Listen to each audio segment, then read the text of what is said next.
Good morning बच्चों, कैसे हैं आप सभी। बच्चों आज हम पढ़ेंगे आपकी जो बुक है आरोह, उसका काव्य खंड का चैप्टर गजल।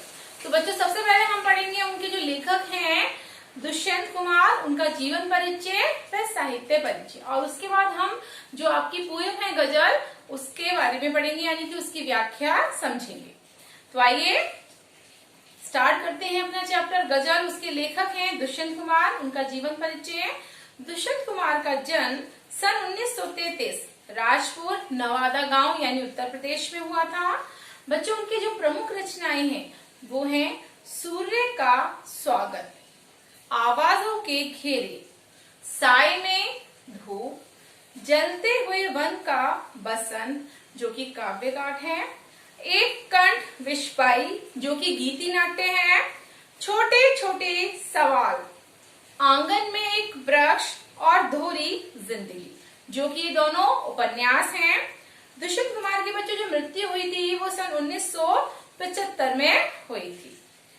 दुष्यंत कुमार का साहित्यिक जीवन इलाहाबाद में आरंभ हुआ। वहां की साहित्यिक संस्था परिमल की गोष्ठियों में वे सक्रिय रूप से भाग लेते रहे हैं और नए पत्ते जैसे महत्वपूर्ण पत्र के साथ भी जुड़े हैं। आजीविका के लिए आकाशवाणी और बाद में मध्य प्रदेश के राजभाषा विभाग में भी उन्होंने काम किया है। अल्पायु में ही उनका देहवास हो गया था, यानी कि छोटी सी उम्र में ही उनकी मृत्यु हो गई। किंतु इस छोटे जीवन की साहित्यिक उपलब्धियां कुछ छोटी नहीं है। गजल की विधा को हिंदी में प्रतिष्ठा करने के श्रेय अकेले दुष्यंत जी को ही जाता है। उनके कई शेर साहित्यिक एवं राजनीतिक जमावड़ों में लोकोक्तियों की तरह दोहराए जाते हैं। साहित्यिक गुणवत्ता से समझौता न करते हुए भी दुष्यंत ने लोकप्रियता के नए प्रतिमान कायम किए हैं। एक कंठ विश्वाई शीर्षक गीति नाट्य हिंदी साहित्य की एक महत्वपूर्ण और बहुत प्रसिद्ध कृति है। यह दुष्यंत की जो गजल जी है दी गई है वह उनके गजल संग्रह साय में धूप से ली गई है। गजलों में ये शीर्षक देने का बच्चों कोई चलन नहीं है, इसलिए यहाँ कोई शीर्षक नहीं दिया जा रहा है। गजल बच्चों एक ऐसी विधा है जिसमें सभी शेर अपने आप में मुकम्मल और स्वतंत्र होते हैं। उन्हें किसी क्रम व्यवस्था के तहत पढ़े जाने की दरकार नहीं रहती है। इसके बावजूद दो चीजें ऐसी हैं जो इन शेरों को आपस में गूंथ कर एक रचना की शक्ल देती है। एक, रूप के स्तर पर तुक का निर्भाव, और दो, अंतर्वस्तु के स्तर पर मिजाज का निर्भाव। जैसा कि आप देखेंगे यहाँ पहले शेर की दोनों पंक्तियों का तुक मिलता है और उसके बाद सभी शेरों की दूसरी पंक्ति में उस तुक का निर्भाव होता है। आमतौर पर गजल के शेरों में केंद्रीय भाव का होना जरूरी नहीं है, लेकिन यहाँ पूरी गजल एक खास मनोस्थिति में लिखी जान पड़ती है। राजनीति और समाज में जो कुछ चल रहा है उसे खारिज करने और विकल्प की तलाश को मान्यता देने का जो भाव है वो एक तरह से इस गजल का केंद्रीय सूत्र बन गया है। इस प्रकार दुष्यंत की ये गजल हिंदी गजल का सुंदर नमूना प्रस्तुत करती है। तो बच्चों ये था दुष्यंत कुमार जी का जीवन परिचय और साहित्य परिचय। आइए हम आपकी गजल जो चैप्टर है उसकी व्याख्या पढ़ते हैं और साथ में समझते हैं।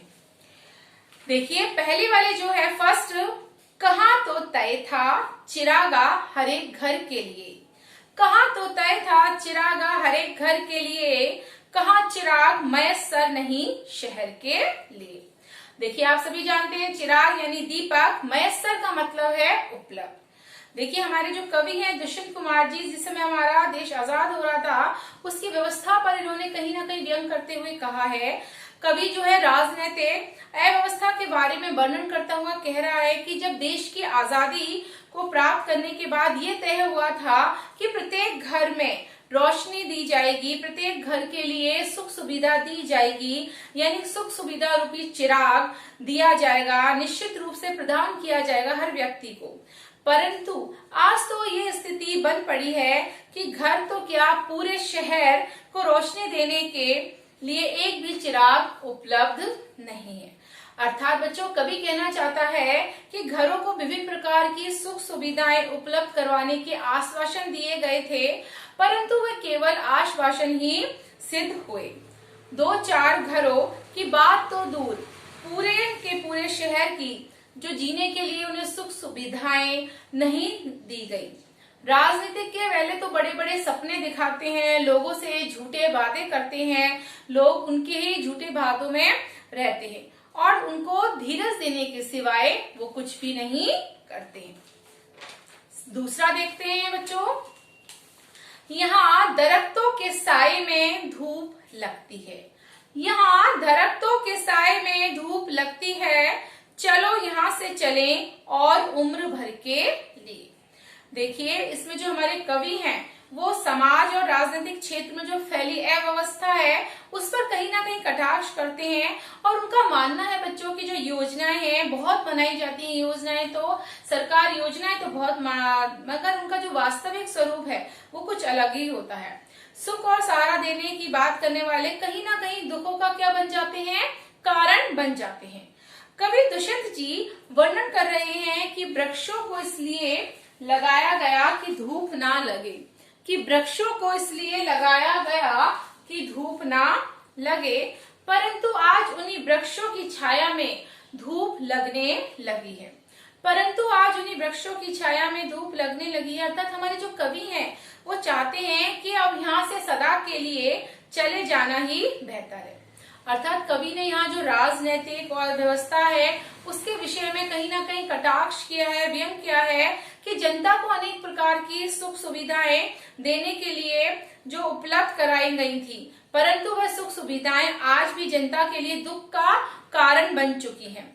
जैसे कि हमारे अदालतों की जो स्थापना होती है वो न्याय के लिए होती है, अस्पतालों की जो स्थापना होती है वो चिकित्सा के लिए की जाती है, परंतु आज अदालतों में ना तो हमें न्याय ही मिल रहा है, ना लोगों को अपनी जो सुख सुविधाएं हैं वो उसका सुख मिल रहा है, बल्कि उल्टा उनसे कहीं ना कहीं दुख ही मिल रहा है। इसका कोई विकल्प तो निकालना ही चाहिए। जब अपने ये वृक्ष हमें छाया देने की अपेक्षा बच्चों धूप के ताप का अनुभव कराने लगे, अर्थात हमें दुख देने लगे, तो वहां से चले जाना ही कहीं ना कहीं बेहतर है। अर्थात राजनीतिक क्षेत्र में किसी भी प्रकार की हमें कोई भी अपेक्षा रखना क्या है, बेकार है, व्यर्थ है। नेताओं ने शासन तो बहुत संभाल लिया है, नेताओं ने शासन संभाला था जनता को सुख देने के लिए, लेकिन आज वही जनता के लिए दुखों का एक बहुत बड़ा कारण बनकर रह गई है। आइए बच्चों तीसरा देखते हैं, ना हो कमीज तो पावों से पेट ढक लेंगे, ना हो कमीज तो पावों से पेट ढक लेंगे। ये लोग कितने मुनासिब हैं इस सफर के लिए। देखिए मुनासिब उपयुक्त सफर यात्रा, हमारे जो कवि हैं वो राजनीतिक और सामाजिक अर्थव्यवस्था पर व्यंग कर रहे हैं, उस पर चोट कर रहे हैं और वो कह रहे हैं, कवि का मानना है कि जो जनता से बड़े बड़े वायदे तो कर लेते हैं पर उन्हें पूरा नहीं करते। जनता भी विद्रोह करने की अपेक्षा कहीं ना कहीं उन सारे अन्याय को चुपचाप सहती रहती है। तो दुष्यंत कुमार जी कहते हैं कि लोगों को यदि उपयुक्त सुख सुविधाएं नहीं मिलती तो वह उनका विरोध किए बिना अभावों में जीना सीख जाते हैं। यदि उन्हें पेट ढकने के लिए कमीज उपलब्ध नहीं हो पाती तो वह भोले भाले लोग अपने पावों से अपने पेट को ढक लेते हैं। वास्तव में अर्थ अव्यवस्था की इस यात्रा के लिए तो ऐसे ही लोग उपयुक्त हैं। अर्थात अव्यवस्था का साम्राज्य तभी चल सकता है जब कोई उसके विरुद्ध आवाज ना उठाए। यदि लोग राजनीतिक क्षेत्र में फैले भ्रष्टाचार आदि बुराइयों के खिलाफ आवाज बुलंद नहीं करेंगे तब तक उन्हें अभावों में ही जीना पड़ेगा और अव्यवस्था का जो राज्य है फलता फूलता जाएगा। अर्थात हमारे जो कवि हैं इशारा कर रहे हैं, संकेत कर रहे हैं कि नेताओं के द्वारा जनता की जो गरीबी है उसे हटाने के लिए कितने ही प्रयत्न किए जाते हैं पर सारे के सारे खोखले ही सिद्ध होते हैं। जनता जो है अभावों में जीना सीख लेती है लेकिन कोई विरोध नहीं करती। तो बच्चों ये आज आपकी क्लास थी, यही खत्म होती है। कल इस क्लास को मैं कंटिन्यू करूंगी। Thank you.